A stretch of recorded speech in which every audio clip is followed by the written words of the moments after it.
Hi, നിങ്ങൾ എപ്പോഴെങ്കിലും ചിന്തിച്ചിട്ടുണ്ടോ എന്തുകൊണ്ടാണ് ചില ആളുകൾ ചില പ്രശ്നങ്ങളിൽ പെട്ട് വർഷങ്ങളോളം കുടുങ്ങിക്കിടക്കുന്നത്? എന്നാൽ ചില ആളുകളാകട്ടെ ജീവിതത്തിൽ എന്ത് പ്രശ്നങ്ങൾ വന്നാലും ഇതൊക്കെ വളരെ വേഗം പരിഹരിച്ച് ജീവിതത്തിന്റെ ഉയർന്ന ഘട്ടങ്ങളിലേക്ക് വളരെ ഈസി ആയിട്ട് കടന്നു പോകുന്നതും കാണാൻ പറ്റും. ഇതിന് കാരണം എന്താണ്?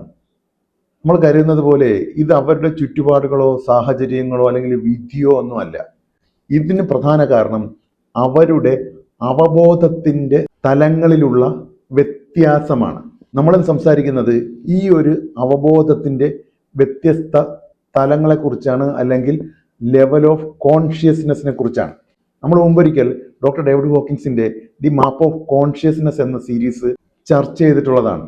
അവിടെ അദ്ദേഹം മനുഷ്യന്റെ ബോധത്തിന്റെ വിവിധ തലങ്ങൾ 17ഓളം വിവിധ അവയർനെസ് ലെവൽ അല്ലെങ്കിൽ കോൺഷ്യസ്നെസ് ലെവലുകളെ കുറിച്ച് വളരെ വിശദമായി സംസാരിക്കുന്നുണ്ട്. അതിൽ ഒട്ടുമിക്ക ബോധത്തിന്റെ തലങ്ങളെക്കുറിച്ചും നമ്മൾ ചർച്ച ചെയ്തതാണ്. ആ ഒരു അറിവുകൾ ഒന്നുകൂടി ഒന്ന് ഓർമ്മിക്കാനും പുതിയ സുഹൃത്തുക്കൾക്ക് കുറച്ചുകൂടി സംക്ഷിപ്തമായി മനസ്സിലാക്കാനുമാണ് ഈ ഒരു വീഡിയോ ചെയ്യുന്നത്. നമ്മളെപ്പോഴും നമ്മുടെ ബോധത്തിന്റെ വിവിധ തലങ്ങളെക്കുറിച്ച് മനസ്സിലാക്കിയിരിക്കുന്നത് നമ്മുടെ ജീവിതത്തിൽ നമ്മൾ ഇപ്പോൾ എവിടെയാണ് നിൽക്കുന്നതെന്നും ഇനി ജീവിതത്തിൽ ഉയർന്നു പോകാൻ അടുത്ത സ്റ്റെപ്പ് എങ്ങനെയാണ് വെക്കേണ്ടതെന്നും മനസ്സിലാക്കുവാൻ വളരെ ഈസി ആയിട്ട് സഹായിക്കും. നമ്മൾ എത്രത്തോളം നമ്മുടെ ബോധത്തിന്റെ ലെവൽ അല്ലെങ്കിൽ അവയർനെസ് ലെവൽ ഉയർത്തി നിർത്താൻ ശ്രമിക്കുന്നോ അത്രത്തോളം നമ്മുടെ ജീവിതം ശാന്തവും സമാധാനവും സന്തുഷ്ടിയുള്ളതുമായി മാറും. കാരണം നമ്മൾ അവയർനെസ് ലെവൽ ഉയരുന്നതോടുകൂടി നമ്മൾ പ്രപഞ്ചശക്തിയുമായി ഒരു അലൈൻഡായി ഒന്ന് ചേർന്ന് പോവുകയാണ് ചെയ്യുന്നത്. ഈ ഒരു അവയർനെസ് ലെവലിന്റെ ഒന്നാം ഘട്ടം എന്ന് പറഞ്ഞാൽ വിക്ടിം സ്റ്റേജ് ആണ്. ഈ ഒരു ഘട്ടത്തിലാണ് നമ്മൾ എന്ത് ചെയ്താലും ജീവിതം നമുക്കെതിരായി നിൽക്കുന്നതായ ഒരു ഫീലിംഗ് എപ്പോഴും ഉണ്ടാകുന്നത്. എത്രയൊക്കെ ശ്രമിച്ചാലും ജീവിതത്തിന്റെ പല പ്രശ്നങ്ങളിൽ നിന്നും പുറത്തു കടക്കാനും പറ്റാതെ കുടുങ്ങിക്കിടക്കുന്ന ഫീലിംഗ് ഉണ്ടാകുന്നതും ഈ ഒരു വിക്ടിം സ്റ്റേജിലാണ്.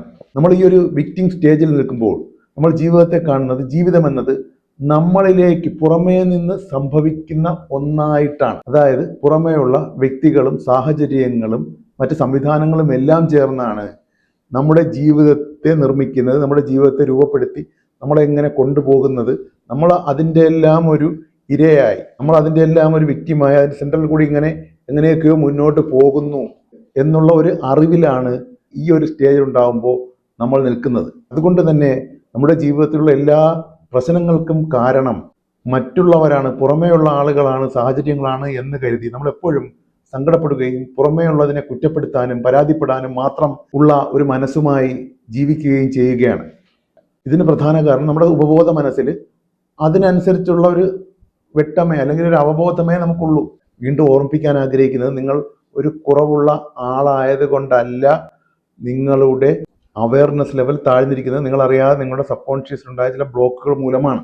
ആ ബ്ലോക്കുകൾ ഹീലാവുന്നതനുസരിച്ച് നിങ്ങളുടെ അവയർനെസ് ലെവൽ ഉയരും. നിങ്ങൾ മൂല്യമുള്ള വ്യക്തികൾ തന്നെയാണ്. വിക്ടിം സ്റ്റേജിൽ നിൽക്കുന്നവരുടെ പ്രധാന ലക്ഷണങ്ങളാണ് ഇനി പറയുന്നത്.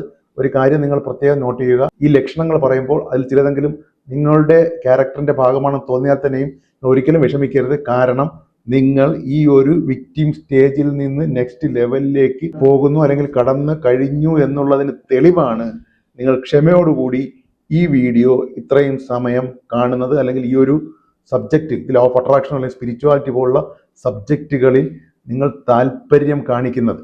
അതുകൊണ്ട് ഇനി പറയുന്ന കാര്യങ്ങൾ ഒരിക്കൽ നിങ്ങളെ ഉദ്ദേശിച്ചല്ല, ഈ ഒരു സ്റ്റേജിൽ ഉള്ളവരെ തിരിച്ചറിഞ്ഞ് അവരോട് എമ്പതിയോടുകൂടി പെരുമാറുന്നതിന് വേണ്ടിയാണ് പറയുന്നത്. ഈ ഒരു വിക്ടിം സ്റ്റേജിലുള്ളവരുടെ ഒന്നാമത്തെ ലക്ഷണമാണ് നിസ്സഹായാവസ്ഥ എന്നത്. അതായത് ജീവിതത്തിന്റെ ഒരു ഡ്രൈവിംഗ് സീറ്റിലല്ല, ഞാനൊരു പാസഞ്ചർ സീറ്റിലാണ് യാത്ര ചെയ്യുന്നത് എന്നൊരു ഫീലിംഗ് ആണ്. അതായത് ഡ്രൈവർ എന്ന് പറഞ്ഞാൽ വേറെ ചിലരൊക്കെയാണ്, അവരെല്ലാം ചേർന്നാണ് എൻ്റെ ജീവിതത്തെ നയിക്കുന്നത് എന്ന് വിശ്വസിച്ച് അവർ അങ്ങോട്ടെങ്കിലും കൊണ്ടുപോകുമ്പോൾ എൻ്റെ ജീവിതം പോകട്ടെ എന്ന് കരുതി സ്വയം നിസ്സഹായതയോടുകൂടി ഇരിക്കുന്ന അവസ്ഥയാണ് ഈ ഒരു സ്റ്റേജിന്റെ പ്രധാന ലക്ഷണം.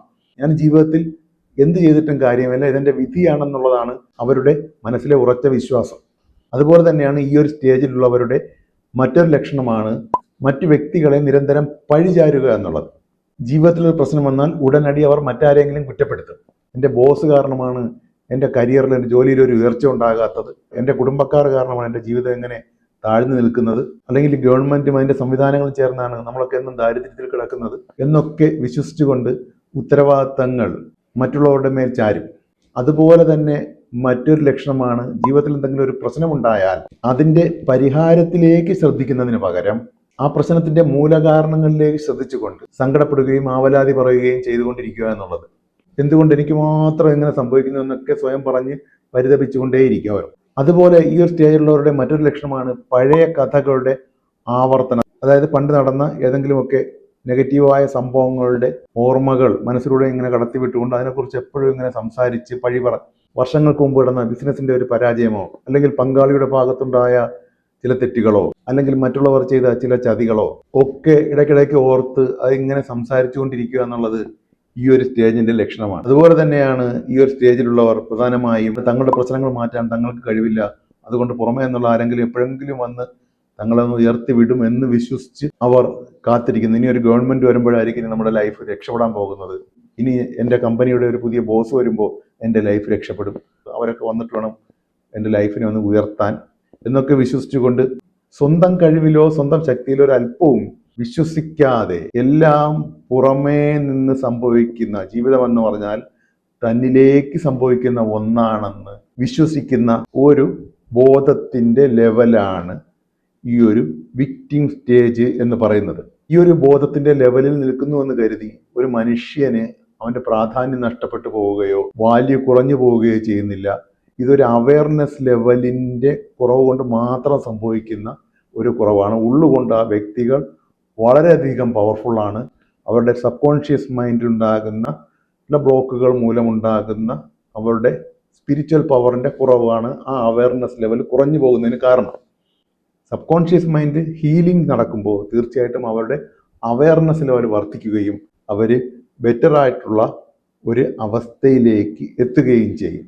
ആ ഒരു ബെറ്റർ ആയിട്ടൊരു അവസ്ഥയാണ് അടുത്ത അവസ്ഥ, അതാണ് മാനിഫെസ്റ്റർ സ്റ്റേജ്.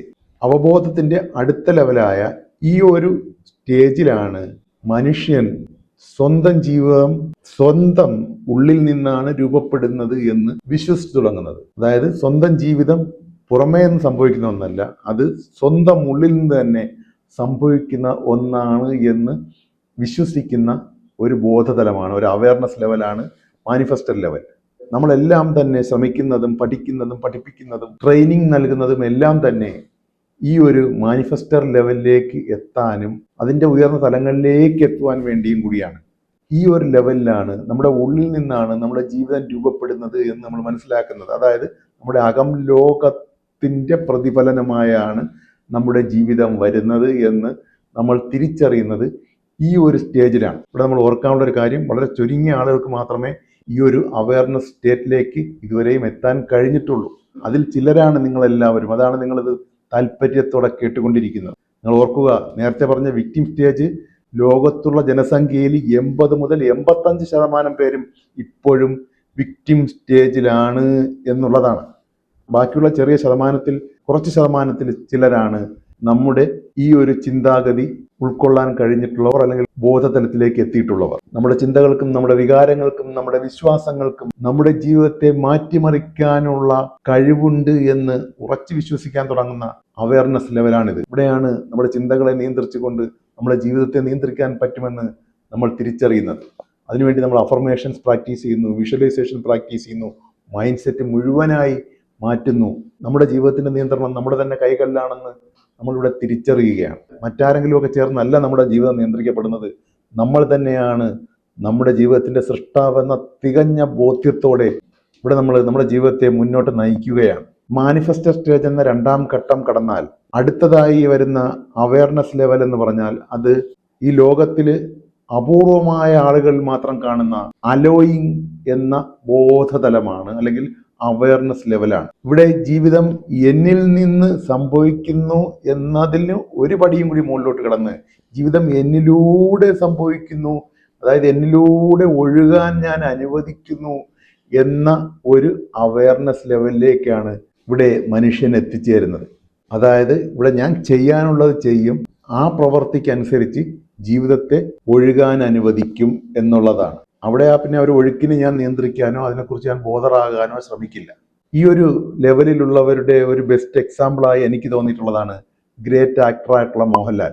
അദ്ദേഹത്തിന്റെ ഇന്റർവ്യൂകളിലൊക്കെ നിങ്ങൾ ശ്രദ്ധിച്ചാൽ മനസ്സിലാവും. അദ്ദേഹത്തിന്റെ ഒരു മൂവിയുടെ ഷൂട്ട് കഴിഞ്ഞിട്ട് ആ മൂവിയെക്കുറിച്ചുള്ള പ്രതീക്ഷ എന്താണെന്ന് ചോദിക്കുമ്പോൾ അദ്ദേഹം എപ്പോഴും പറയുന്ന ഒരു പോയിന്റാണ്, അത് കഴിഞ്ഞ കാര്യമല്ലേ, അത് കഴിഞ്ഞല്ലോ, അതിന്റെ ഷൂട്ടിംഗ് കഴിഞ്ഞു, ഇനി അത് വരുന്നത് പോലെ വരട്ടെ എന്നുള്ള രീതിയിലാണ് അദ്ദേഹത്തിന്റെ പ്രതികരണങ്ങൾ. അല്ലെങ്കിൽ അത് ഹിറ്റാകുമോ, അല്ലെങ്കിൽ ബോക്സ് ഓഫീസിൽ വലിയ വിജയം നേടുമോ എന്നുള്ളതൊന്നും അദ്ദേഹം ചിന്തിക്കുന്നത് കൂടിയില്ല. അദ്ദേഹം വളരെ ഈസി ആയിട്ടാണ് അതിനെ കാണുന്നത്. അത് സ്വന്തം കർമ്മം ചെയ്യാനുള്ളത് ചെയ്യുക, ബാക്കി ജീവിതത്തിന് വിട്ടുകൊടുക്കുക. വലിയ വിജയം ഉണ്ടാകാം, ചിലപ്പോൾ പരാജയം ഉണ്ടാകാം, ഒന്നും അവരെ സ്വാധീനിക്കുന്നില്ല, അവരെ ബാധിക്കുന്നില്ല.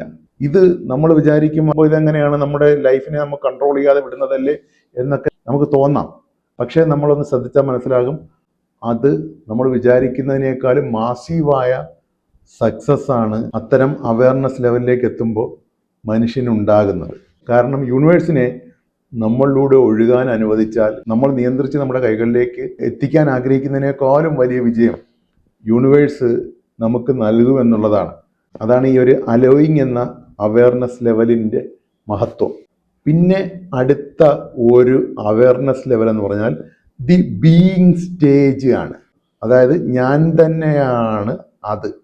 അതായത് യൂണിവേഴ്സ് എന്നിലൂടെ ഒഴുകുകയല്ല, ഞാൻ തന്നെയാണ് യൂണിവേഴ്സ് എന്ന് ആ ഒരു ബോധത്തിലേക്ക് എത്തുന്ന ഉന്നതമായ അവയർനെസ് ലെവലാണത്. ഈ ഒരു ലെവൽ എന്ന് പറഞ്ഞാൽ വളരെ കുറച്ച്, ചിലപ്പോൾ വിരലിൽ ഉണ്ടാവുന്ന ആളുകൾക്ക് മാത്രമാണ് ഒരേ സമയം ഈ ഒരു അവയർനെസ് ലെവൽ ഈ ഒരു ഭൂമിയിൽ ഉണ്ടാവുക. ഈ ഒരു ലെവലിന്റെ ഏറ്റവും ഔന്നിത്യമായ ലെവലാണ് എൻലൈറ്റ്മെന്റ് എന്ന് പറയുന്നത്. നിരന്തരമായ ധ്യാനം കൊണ്ടും അടക്കമുള്ള ജീവിതം കൊണ്ടും നേടിയെടുക്കുന്ന ബോധത്തിന്റെ ഉയർന്ന തലമാണിത്. ഇതിന്റെ പ്രധാന തലങ്ങളെക്കുറിച്ച് ദി മാപ്പ് ഓഫ് കോൺഷ്യസ്നെസ്സിൽ നമ്മൾ ഡീറ്റെയിൽ ആയി വിശദീകരിച്ചിട്ടുള്ളതാണ്. അപ്പോൾ നമ്മുടെ ഈ ഒരു രീതിയിലാണ് നമ്മുടെ ജീവിതത്തെ മനസ്സിലാക്കാനുള്ളത്.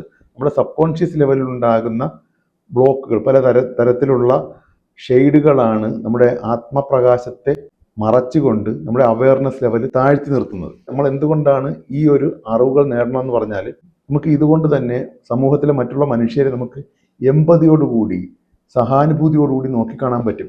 കാരണം അവർ മേൽപ്പറഞ്ഞതുപോലെ ചില ലക്ഷണങ്ങൾ, എപ്പോഴും പരാതി പറയുകയും മറ്റുള്ളവരെ ബ്ലെയിം ചെയ്യുകയും സ്വയം നിസ്സഹായതയോടുകൂടി പെരുമാറുകയും എല്ലാം ചെയ്യുന്നത് അവർ വാല്യൂ ഇല്ലാത്ത ആളുകളോ അല്ലെങ്കിൽ കുറഞ്ഞവരോ ആയിപ്പോയത് കൊണ്ടല്ല. അവരുടെ ഉള്ളിലെ പ്രകാശത്തെ തടയുന്ന രീതിയിൽ അവിടെ സബ് കോൺഷ്യസ് മൈൻഡിൽ ഉണ്ടാകുന്ന ബ്ലോക്കുകൾ മൂലമാണ്. ആ ബ്ലോക്കുകളെ ഹീൽ ചെയ്യുമ്പോഴാണ് അവരുടെ അവയർനെസ് ലെവൽ ഉയരുന്നത്. അവിടെയാണ് നമ്മുടെ വിവിധ സബ് കോൺഷ്യസ് മൈൻഡ് പ്രാക്ടീസുകളുടെ പ്രാധാന്യം വരുന്നത്. അപ്പോൾ ഈ ഒരു സബ്ജക്റ്റ് നമ്മൾ ഈ രീതിയിലാണ് മനസ്സിലാക്കാനുള്ളത്. ആളുകളെല്ലാം തന്നെ ഉന്നതമായ ബോധതലം ഉള്ളിൽ പേറുന്നവരാണ്. പക്ഷെ അവരുടെ അവയർനെസ് ലെവൽ പല രീതിയിൽ താഴ്ന്നിരിക്കുന്നത് കൊണ്ടാണ് അവർ ജീവിതത്തിൽ പല രീതിയിൽ ഉള്ള ബുദ്ധിമുട്ടുകളും സ്ട്രഗിളുകളും ബ്ലോക്കുകളും ജീവിതത്തിൽ ഉണ്ടായിക്കൊണ്ട് കഷ്ടപ്പെടുന്നത്. നമുക്ക് സബ് കോൺഷ്യസ് മൈൻഡ് ഹീലിംഗ് തുടർച്ചയായിട്ട് നടത്തിക്കൊണ്ട് ഉയർന്ന അവയർനെസ് ലെവലിലേക്കും ഉയർന്ന ബോധതലങ്ങളിലേക്കും അതിലൂടെ ജീവിതത്തിലെ സ്ട്രഗിളുകളൊക്കെ പരമാവധി കുറച്ച് മികച്ച ജീവിതാവസ്ഥകളിലേക്കും തീർച്ചയായും എത്താൻ കഴിയും എന്നുള്ളതാണ്. തീർച്ചയായും ഈ ഒരു വീഡിയോ നിങ്ങൾക്ക് പ്രയോജനപ്പെട്ടെന്നാണ് ഞാൻ കരുതുന്നത്. തീർച്ചയായിട്ടും നിങ്ങളുടെ കമൻറ്റുകൾ പങ്കുവയ്ക്കുക.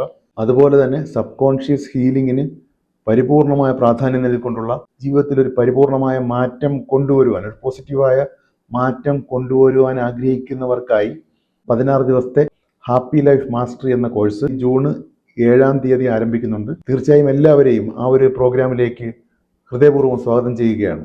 അപ്പോൾ അടുത്ത വീഡിയോയുമായി ഉടൻ തന്നെ കാണാം. Thank you so much.